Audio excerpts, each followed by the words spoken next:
Meeldib see, kui riik on nagu loonud rahuliku keskkonna, kus ta võib olla, et keegi ei sunni teda, nüüd sa pead olema venelane, nüüd sa pead olema eestlane, et kui nagu riik loob siukse õhkkonna, et noh, et ole, kes oled, aga et noh, et tööta meie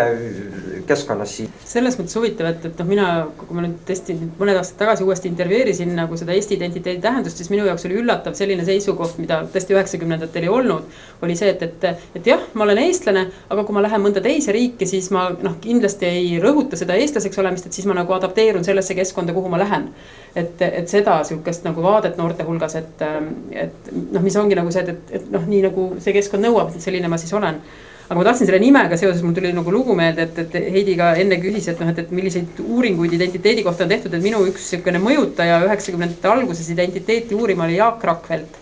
Väliseestlane, kes siis Ameerikas väliseestlaste Eesti identiteeti uuris. Ja ta oli nagu selline, selline isa, kuidas öelda, eestilikult meelestatud väliseestlane, kes seda väga hoolis ja nagu sellesse pühendas palju aega. Ja kelle akadeemiline karjäär siis kuidagi kannatas selle all ja kui Eesti siis vabaks sai, siis tema juhendaja ütles, et Jaak, nüüd sa saad teadust teha, et nüüd sa ei pea enam eestlane olema. Et ta oli nagu selline poole kohaga nagu pool tema ametit oli olla eestlane. Ja siis ta nagu ise rääkis, et kui ta sai, et ta oli kogu aeg nagu teda hüüti kogu aeg Jackiks, mitte Jaaguks. Ja siis ta ühel hetkel, kui ta oli nagu ülikoolis, siis ta nagu ütles, et ajas selja sirgeks ja ütles, et ma olen Jaak. Et ma ei ole tegelikult Jack. Et tal nagu läks aega selleks, et nagu öelda, et mis on tema nagu see nagu päris nimi, mis on tema, jah. Ja, aga Sauni oled uurinud ka siis lõimumist ja seda mitmekultuursust Eestis, sest et tegelikult siiamaani vist selle viimaste uuringute valguses siis eestlaste jaoks siis Eesti riik on ikkagi suuresti nagu etniliste eestlaste riik ja siin me nagu ilmselt kõik tajume mingisugust sellist probleemi. Sulle on probleem? No ma ei tea, selles suhtes, kui me mõtleme seda suurt venelaste vähemust ja samas siin nagu Mikk andis meile näite, et ühe näite, sellise positiivse näite sellest, kuidas ka nagu vene taustaga inimene on. Minu arust ei ole see positiivne näide, vabandust, selles mõttes, et ta on võib-olla positiivne näide, kuidas see inimene on kohanenud selle uue olukorraga, kuidas tema identiteet on mingis mõttes nagu muudetud, aga ütleme positiivne näide oleks ikkagi see, et kui tema vanemad oleksid nagu püüdnud teda kasvatada eesti venelaseks või eestlaseks ja venelaseks, et mitte võtta tema vene tausta ära, vaid hoida seda, mis on hästi seotud psühholoogilise kohanemise või psühholoogilise heaoluga ja teine on siis see, et Eestis hakkama saada, et olla Eesti kodanik, õppida eesti keelt, käia ka Eesti koolis, aga olla seal on väga raske, seal on lihtsalt küsimus on selles, et häda on selles, et täna on Eesti koolis raske olla venelane või mingi muu rahvuse esindaja. Et nii nagu Jevgeni Ossinovski on öelnud, et ta püüdis võimalikult nagu, kes õppis reaalkoolis Tallinnas, eks ole, et ta püüdis nagu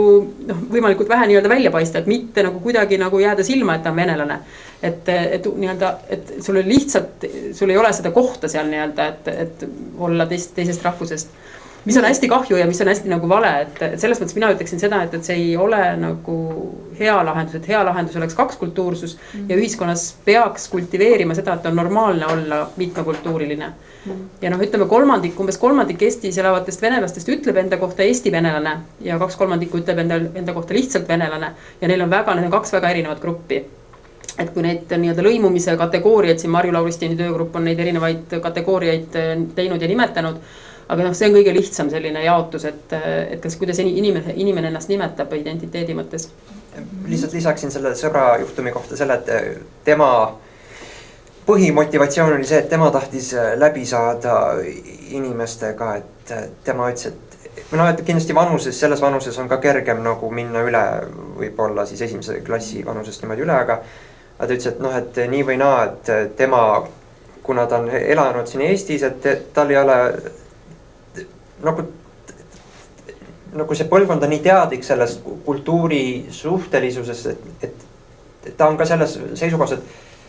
et kõige olulisem on nagu läbi saada teiste inimestega, kes ümber on ja siis rahvus ja keel on nagu teisejärguline, et oluline on, et sa saad koostööd teha, mingi inimlik side on sul, et mis ületab rahvuse, mingid mineviku konfliktid, et ta tahab praegu ju läbi saada, ta ei viitsi kakenda asjade pärast, mis nende vanaisad kunagi, kes kellel lõi pähe. Et ja see, et passis on eestlane, aga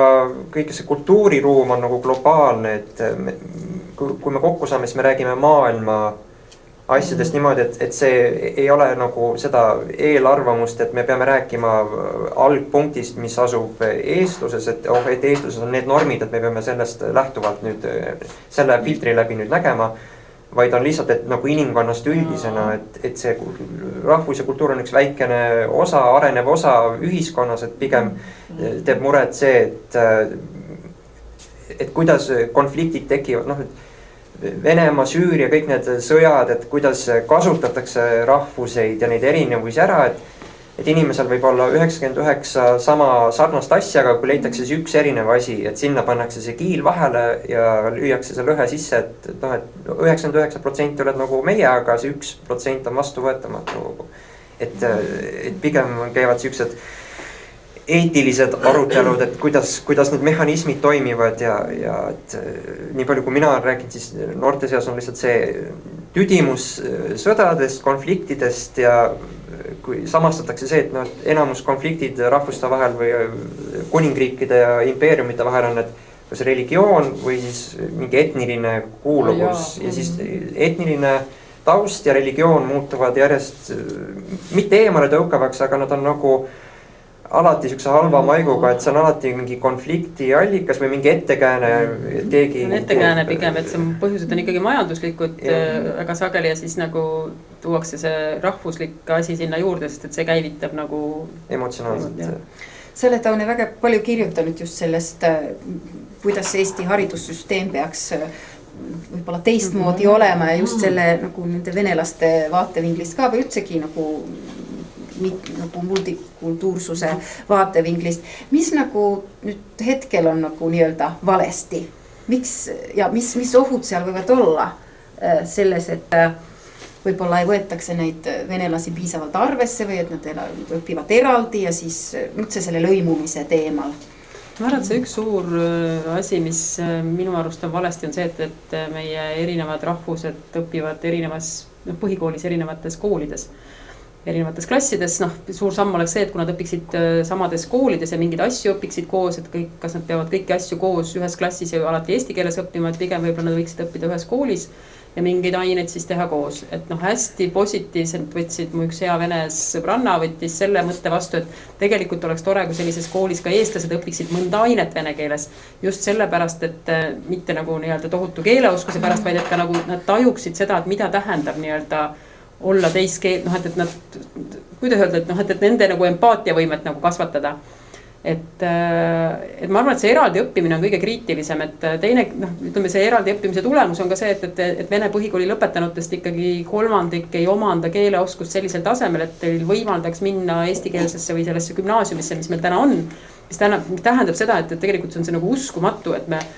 nagu täiesti teadlikult ja me ei suuda lahendada seda, et me kolmandikult ühelt rahvusgrupilt võtame ära võimaluse jõuda kõrgharidusse näiteks. Et see on mingis mõttes nagu kuritegu. Ja ütleme, et kus need nagu seosed ikkagi tulevikus, et tööturu ebavõrdsused, palga ebavõrdsused, et need tegelikult saavad sealt koolist algused, et need suhted koolis, eks ole, et see, kuidas sa siis edasi õpid, et kellega sa läbi käid. Et minu arust seal on see probleem ja ega see lahendus kindlasti ei ole see, et me teeme seda tama asja, et paneme lihtsalt nagu lapsed ühte koolimajja nüüd, et kõik muu jääb täpselt samasuguseks, et siis kõik räägivad sellest, et aga on Vene ajal ka tehti või Nõukogude ajal ka olid sellised koolid ja ainult kakeldi. Et täpselt kui sa niimoodi teed ja mitte midagi ei muuda selles süsteemis ja nagu sul sellist nii-öelda kultuuride vahelist haridust või sellist nii-öelda üksteisega arvestamist, suhtlemist nagu teadlikku ja proaktiivset ja ei ole seal proaktiivset sellist nagu õpetajate poolset nagu teiste erinevate kultuuridega arvestamist ei ole. Et siis see lõpebki kaklusega, et seal ei saagi nagu mitte midagi, see peab olema nagu väga nagu teadlikult tehtud asi. Ja ideaalis seal muidugi vanemate ja laste suhtes vabatahtlik, et sul on see võimalus, aga kui sa üldse ei taha, et siis sa ei pea. Aga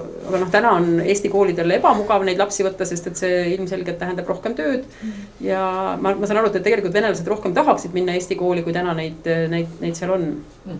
Hoiakuliselt vähemasti integratsiooni monitooringu järgi 70% ütleb, et selline ideaalne oleks erinevate kultuuride laste koos õppimine. Aga reaalselt on see, et ainult umbes umbes viimati oli 10, 12, 13% venelastest õpib Eesti koolis, põhikoolis. Aga paljud on kaitsepositsioonis ühiskonnas. Sina oled ka saanud seda kriitikat. Siin näiteks Peeter Espak on kirjutanud, et soovid dekonstrueerida eestlast ja inimesed tegelikult ei tajugi, kuidas siis nüüd propageeritakse uut multikultuurset Eesti kooli ja niikuinii see nii-öelda see rootslik või Rootsi mudel on nagu välja kukkunud, et noh, või läbi kukkunud siis, et kõik see multikultuursus on lihtsalt selleks, et siis nagu tegelikult eesti keel, kultuur ja rahvus hävitada. Mina olen patrioot ise. Mis sa vastad sellele? Eks see selles mõttes see koolihariduse seisukohast, et meil räägitakse sageli, et, nagu, et mis siis nagu vene haridusega juhtub, et venelased muretsevad oma identiteedi pärast, et tegelikult mina väidan, et see ongi suurem muutus on Eesti koolile. Ja Eesti vanemate, ma arvan, et lastel on lihtsam seda omaks võtta, aga Eesti lapsevanemad on kindlasti rohkem selle vastu ja muretsevad oma laste hariduse kvaliteedi pärast, muretsevad ka selle nii-öelda eestluse pärast, et see muutus on isegi suurem, et ma arvan, et venelastel on see nii-öelda valmisolek omavaheliseks suhtlemiseks palju suurem. See on ka uuringud näitavad seda, et venelaste avatus eestlaste suhtes, Eestis elavate venelaste avatus eestlaste suhtes on ju palju suurem kui eestlaste avatus venelaste suhtes. Aga ei, selles mõttes on nagu, mina tunnen ennast hästi nagu alati jaburalt, et ma ikkagi arvan, et ma olen nagu tõsine nagu patrioot, et kui mind nagu süüdistatakse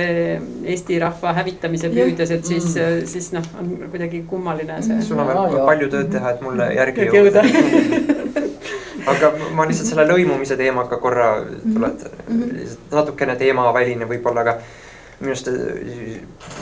Tommy Cash on juba teinud palju tööd Eesti-Vene noorte lõimumisel, et mina päris tihti, eriti suvekuudel kuskil linna peal on näha, Eesti-Vene noored on koos, 16-15 aastased räägivad 3 keeles seal, Eesti, vene, inglise keeles, aga neid ühendab see mingi muusika või mingi popkultuur, mis ei kuulu konkreetselt ühtegi, see ei ole Eesti, see ei ole vene, see ei ole inglise, ta on mingi segu. Aga see toob erinevad need kokku, kuna ta kõlab nii hästi nendele noortele, et see kuidagi toob neid kokku ja kuna sellel ei ole mingit poliitilist tausta ja keegi ei sunni neid koos viibima, nad on nagu loomulikus keskkonnas koos ja siis nad juba omavahel suhtlevad, nad tahavad suhelda, ükskõik mis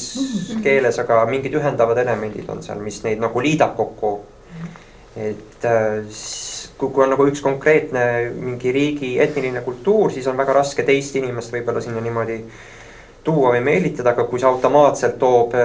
kõnetab ükskõik siis mis rahvusest inimesi, ta toob kokku sinna, siis need noored juba veedavad aega koos, nad ei samastu võib-olla ühegi konkreetse vene või eesti kultuuriga, neil on lihtsalt läbisaamise rõõm siis võib-olla. Aga see segunemise näide on nagu väga hea näide, sest et ütleme, teoreetiliselt mudeleid on palju, aga laias laastus võib öelda, et sellised lõimumise teooriad jagunevad 3, et ajalooliselt kujutati seda niimoodi, et inimene kuulub ühte kultuuri ja kui ta siis nagu saab osa teisest kultuurist või hakkab nagu õppima teist keelt, et siis see tähendab seda, et ta midagi kaotab sellest ühest kultuurist, et ta on nagu siis nagu et ei ole võimalik nagu 2 kultuuri kuuluda, et mis tähendab seda, et kui see venelane nüüd, ta ei ole võimalik olla eestlane venelane korraga, et kui sa tahad, et su laps saaks siin Eestis hakkama, siis sa pead ta nime ära muutma ja eesti keele talle õpetama ja pigem parem, kui ta vene keele ära unustaks, eks ole, et siis ta nagu liigub nagu eestlaseks saamise poole. Et siis nagu enamus psühholoogilisi uuringuid on tehtud sellisest mudelist lähtudes, mis ütleb,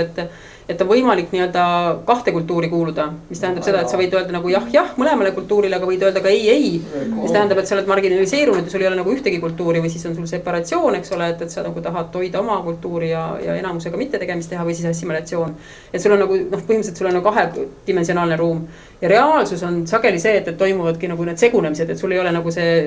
üks dimensioon, ega sul ei ole ka nagu puhtalt 2 dimensiooni, et me ei saa öelda, et ma olen nagu 100% eestlane ja 100% venelane või nii nagu Miga Keranen ütleb, et tema on 100% ja 100% soomlane ja eestlane, et aga et reaalselt toimub mingisugune kultuuride segunemine. Sellele Miklile veel jätkuks seda, et nüüd on populaarseks saanud DNA uuringut, et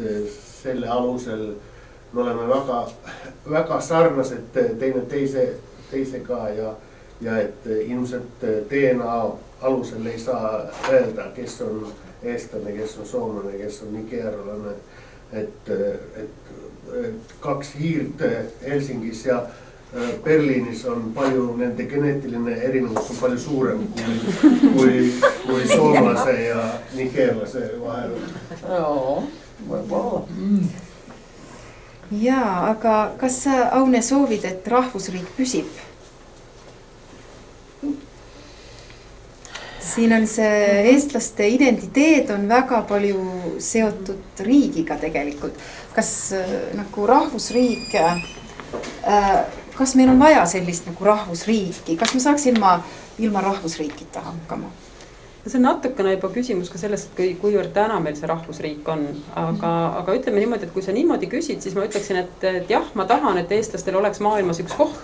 kus eesti kultuur oleks hoitud ja hinnatud. Mis kindlasti ei tähenda seda, et minu jaoks on see nagu see põhiseaduse preambuli alati väljatoomine, et miks me siin toetame, ma ei tea, miks tohib laulupeol näiteks laulda või kui tohiks vene keeles midagi või miks üldse mingit teist kultuuri peaks toetama, et meil on ikkagi see põhiseaduse preambul, mis ütleb, et kõik asjad Eestis nagu peaksid toimuma ainult ühe püha eesmärgi nimel. Et minu jaoks on see selles mõttes hästi kummaline, et ega selle eesmärgi kõrval ei ole keegi öelnud, et ei tohi olla teist, kolmandat ja neljandat eesmärki, et meil on küll üks suur ja ilus oluline eesmärk eesti keele ja kultuuri hoidmine, aga see kuidagi ei ole vastandatud sellega, et me ei tohiks ka seto kultuuri ja Eestis elavate venelaste kultuuri toetada. Et selles mõttes mina ütleks, et on väga hea, et rahvusriik sellisel kujul, mis kaitseb Eesti kultuuri on olemas, aga see ei tähenda kuidagi millegi teise vähem väärtustamist. Mikk? Nagu natukene Facebookis arutlesime vist sel teemal, et kui nüüd korra päevakajalistest sündmustest samm tagasi astuda, vaadata ajaloolises laias üldistavas perspektiivis, siis rahvusriiki kaitsta on nagu kaitsta neljapäeva, et need ei kes siis seda ründab, kust maalt see, mis seal hakkab ja see kõlab nagu bürokraatlik siuke õudusunenägu, et rahvusriiki ei saa hävitada, seda ei saa luua. Need on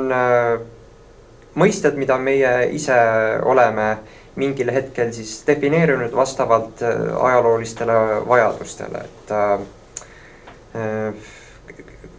iga tööriist, kui ta muutub ebaotstarbekaks, siis loomulikul teel tuleb asemele järgmine vorm, mis on eelmisest natukene veel parem, kohanemisvõimelisem, kasulikum. Et inimkonna leiutised ei piirdunud ratta leiutamisega, et nüüd me leiutasime kõige parema tõhusama töövahendi välja ja nüüd me jääme selle juurde vaid inimese evolutsioon kestab ühiskondlikul tasandil ka, et kui inimesel saba ära kukkus kunagi Aafrikas, siis ei olnud paanikat, et me nüüd sureme välja, nüüd on mingi uus ebard, kes kõnnib kahe jala peal, puu otsas ei taha üldse olla, saba kui au sümbol on täiesti maha visatud, et see on läbi, et see riik on nüüd hukkunud, et pigem mina näen arengufaasidena, et kuningriike meil vaevalt kuskil väga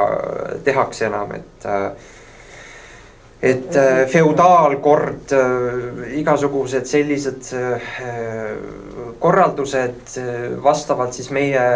mõistmisele inimese kohta üldisemalt ühiskondlikus plaanis, evolutsioonilises plaanis, kus iganes seda vaadata võib, et ta on teatud arengufaasid, mida ei saa vahele jätta, et õunaseemnest ei saa kohe õun valmis, ta peab olema istik, istutad maha istik, siis ta peab kasvama puuks, siis ta peab vajab õigeid tingimusi, et siis ta vilja hakkaks kandma ja siis on alles tulemus nii-öelda käes. Et sa ei saa jätta vahele faase kuskilt. Sa ei saa niimoodi, et on raamatud, aga trükipressi ei ole veel leiutatud. Et kõik need arenevad ja seda arengut minu arust ei juhi keegi. Ainus juhend on see, et kuidas on meil kõige parem, rahulikum üldiselt koos eksisteerida, et kunagi arvati, et kuningriigid on kõige paremad, siis tuli välja, et et aga kogu aeg üks kuningriik tahab mingil põhjusel teist vallutada ja üldse, et Jumal andis ühele inimesele õiguse miljonite üle valitseda, see ei ole võib-olla kõige parem variant, kuidas elada, ja siis vastavalt siis inimkonna arengule, et rahvusriigid on see viimane arengufaas, kus me oleme, et see on täiesti normaalne loomulik nähtus, et aga see ei ole selles mõttes viimane nähtus, et see, kuhu me edasi areneme, et seda me ei oska ennustada, eriti praegu, kui tehnoloogia ja meie enesemõistmine nii kiiresti areneb, et tuleviku ennustamine läheb järjest ebamäärasemaks, et kindlasti 100-200 aastat tagasi oli kergem ennustada tulevikku kui praegu, aga rahvusriik on järjekordne arengufaas. See rajab pinnast siis järgmisele loodetavasti natukene paremale, et see oleneb, kas sa oled pessimist või oled optimist, et kuidas sa näed seda, et ma ei tea, et liblika võõrik arvaks, et ta sureb ära, kui ta hakkab liblikaks muutuma, et ta on sama, aga ta on teine ja ta on natukene parem kui eelmine, et liblikas ei taha tõenäoliselt tõuguks muutuda, et tal on oma kindel trajektoor on looduse poolt kuidagi loodud ja need asjad lähevad tavaliselt nii, kas tahad või ei taha, et inimesel on see probleem, et ta mõtleb enamus kannatusi, probleeme ise välja ja siis ise võitleb iseenda looduga, et inimesel on selle võrra raskem kui õunapuul või liblikal, aga meil on õnneks antud oskus kohaneda päris kiiresti uute oludega, et liblikas ei kohane nii hästi, et kui tema eluala hävib, et see lageraie küsimus on minu arust Eesti see loodushoid on väga seotud Eesti patriotismiga, et lageraie nähakse minu arust paralleelina või sümboolse mingi sükse nähtusena, mida tehakse siis võib-olla Eesti identiteediga, et seda hävitatakse, elukeskkond hävib ja niimoodi, et seal on, kuna me samastume nii palju loodusega ja minu arust ka Soome ja kõik need siuksed väikeriigid nii-öelda, et meil on saatus natukene raskem kui suurtel impeeriumitel, et tihti väikeriigid on lihtsalt vahetusraha suuremates konfliktides, no me keegi tõesti ei tea, mis toimub, aga või hakkab toimuma pärast või kui kiiresti need sellised ajaloolised protsessid võivad lõpuks nagu lükata erinevaid nagu üldiselt keegi minevikku pöörduda ei taha, halvema variandi juurde ei taha. Kuigi ka tänapäeval on näha, kuidas nagu väga erinevaid ühiskondlikke süsteeme on nagu võetud uuesti kasutusele ja et meie demokraatia on muidugi ainult üks nendest süsteemidest ja siis on kalifaadid ja nii edasi näiteks, kus on ikka kasutusel neid võib-olla meie meelest nagu ajaloolisi faase, aga ja kui me mõtleme ka igasuguseid düstoopiaid, mida tegelikult nüüd me juba osasid nendest elame tegelikult tõeks või ka see, et kuidas näiteks mingi looduse katastroof võib tegelikult muuta meie elu nii, et lõpuks me peamegi minema tagasi mingisugusesse faasi, ma ei tea, kas meile saba veel kasvab kinni, aga no on inimtekkeline ja on paratamatu üleujutus, mingi komeet, mis iganes, aga kui seal kalifaadis need süsteemid püsivad suuresti, no minu arvamuse kohaselt ikkagi sõjaväelisel jõul, et kui seal inimestele nüüd anda nüüd niimoodi, et kuule, et me teeme nüüd niimoodi, et te võite valida sõltumata siin religioonist ja islam tagaplaanil, aga hääletage või organiseerige nii, et teil on palk ja mis iganes on teie arust nagu õigem, kuidas teile sobib, et kui see sundus või see püstol sealt kuklalt nagu karistuse hirm ära võtta, et minu arust paljud sellised kinnisemad riigid kardavadki seda, et kui inimestele nüüd anda natukene nagu vabadust juurde, et siis see terve kaardimaja laguneb laiali, et paljudes ollakse ikkagi sunniviisiliselt, et kui saadakse natukene seda vabaduse maiku suhu, et see siukse äkki ununebki rahvuslus üldse? No ega kardavad ju kindlasti ka need islami vanem põlvkond, et kui nüüd noor kolib Londonisse, et kuidas ta nüüd hakkama saab seal ilma, et ta unustab need traditsioonid ära, et see lääne kapitalism on nii mürgitav paljudele sellistele süsteemidele, et tõesti, Nõukogude Liidu viimased päevad olid ka, et öeldi, et seal arutati, et no aga äkki anname siis ajakirjandusvabaduse, kui inimesed tahavad, et siis kes iganes see pealik seal tuumas oli, et ütles, et ei saa anda, et nad võivad seda vabadust meie vastu kasutada, et me ei saa seda sõna vabadust anda, et nad võivad meie vastu pöörata selle, et jah. No sa oled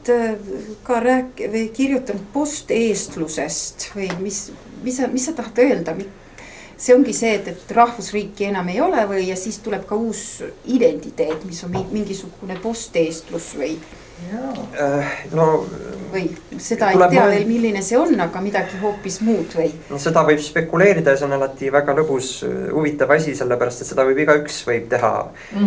Aga tuleb mõelda sellele, et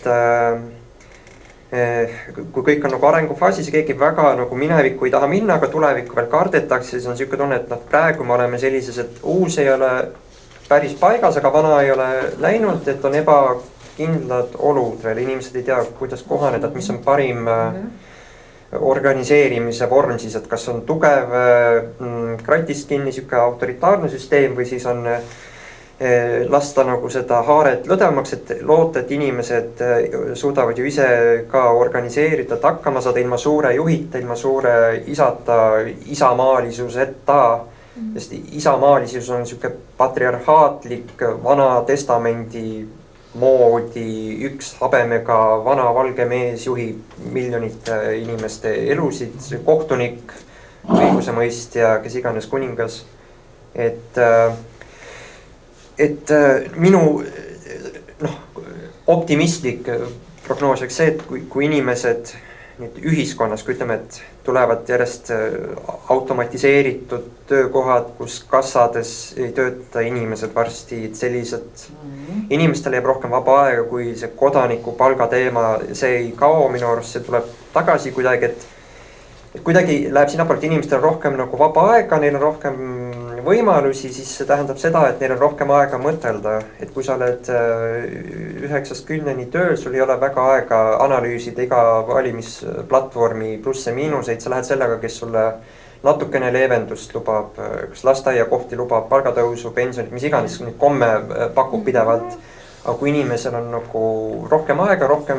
ligipääsu internetile, erinevatele vaatenurkadele, siis inimestel tekib küsimus, et kindlasti on ju midagi paremat kui see, mis meil on praegu, et inimesed tahavad neid uurida ja selle põhjal siis tekivad ju paralleelid ka sellele, kui öeldakse praegu, et sa peaksid olema selline eestlane, siis tulevikus see variandid, et see rahvuslus võib-olla hajub tagaplaanile, et loeb see ikkagi, et kuidas kõige rohkem nagu läbi saada, et keegi nagu otseselt sõda ei taha enda kodutandril, et okei, kuskil Kongos on mingid lahingud, Süürias on, aga meid see ei puuduta. Aga et vältida selleks, et Euroopas jälle ei tuleks ususõdasid, ei tuleks mingid etnilisi puhastusi, siis on küsimus, et kuidas me see sütik põleb minu arust, et alati on võimalus, et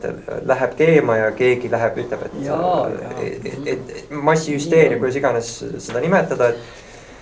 et neid tuleviku konflikte natukene juba alla tõmmata, et siis on vaja mõelda mingit alternatiivi võib-olla toimivale süsteemile, sest me oleme näinud, kuidas need minevikus. Aga miks sa arvad, et see tuleb nagu millegi asemele, et Euroopa identiteet, mida Euroopas on, eks ole, siin juba viimane rohkem kui poolsajand püütud ikkagi väga teadlikult genereerida Euroopa Liidu ja tema eelkäijate poolt, et miks, ja see mõte on olnud see, et Euroopa identiteet ei asenda rahvusidentiteete, vaid ta tuleb sinna kõrvale ja juurde, et sul on lihtsalt nii-öelda kui sul on nagu need läbivad identiteedid, sa oled eestlane ja sa oled, teine on venelane, aga sa oled ka nagu jalgpallifännid, et Euroopa identiteet on näiteks see, mis eestlasi ja venelasi kõige rohkem omavahel seob, et see ühine eurooplaseks olemise tunne. Et kui me oleksime rohkem eurooplased, siis meil oleks Eestis ka rahumeelsem rahvuslikku läbisaamine. Et miks ta peaks tulema millegi asemele, vaid miks ta ei võiks tulla juurde? ta kasvab selle kõrval, kuni ta kasvab sellest üle minu arust, et see isegi eurooplaseks pidamine on nii ebamäärane termin, et okei, 50 aastat on olnud seda Eurooplust siis nii-öelda, aga see on ainult vaevalt üks põlvkond, et esiteks see ei teki üleöö, kõik need muutused võtab mitu põlvkonda, aga tundub, et aina kiiremas tempos need muutused nagu tulevad ühiskonda, et see Euroopa kultuuri ülistamine, see tundub ka juba siukse imeliku müüdina, et see tunne, et ühel rahval on mingi ühine kultuur, tundub juba absurdne. Et sakslastel väidetavalt on väga kõrge kultuur, aga samas nad olid võimelised tegema igasuguseid tempusid. See tähendab, et kui Mozart loob sümfoonia, siis me teame, et Mozartil on kindlasti kultuur olemas, mingi kultuuritunnetus, kõrgem tase, aga see ei tähenda, et see laieneb nagu terve publikule, kui Erika Salumäe võidab spordis kuldmedali, siis ma ei saa nagu aru, miks kõik inimesed nagu hõiskavad, nagu nemad oleks võitnud, nagu nemad oleksid teinud aastaid trenne. Et seal on mingisugune nihe on selle koha pealt sees, et eriti kui individualism läheb rohkem hinda, inimesed, minu arust on see oht, kui inimesi kujutatakse kui tarbijana, see on suurem oht, kui inimest kujutatakse mingi globaalse kultuuri esindajana. Et see, et inimene on tarbija, see on suurem oht kui see, et inimene on multikultuurne, et elule mingi hinna külge panemine on juba natukene halvem variant kui see, et ma ei tea, kas ma olen eestlane, soomlane või venelane. Nii, aga loodame, et siis evolutsioon läheb edasi ja et meil tõesti mingit lootust on ja et see mitmekesisus ja dialoog siis võiks jätkuda ja saame siis tõesti nendest ja kes siis usub, kes on pessimist, kes optimist, aga mina vähemalt nautisin väga palju seda vestlust. Suur tänu teile, et te tulite, suur tänu eriti meie suurepärased külalised.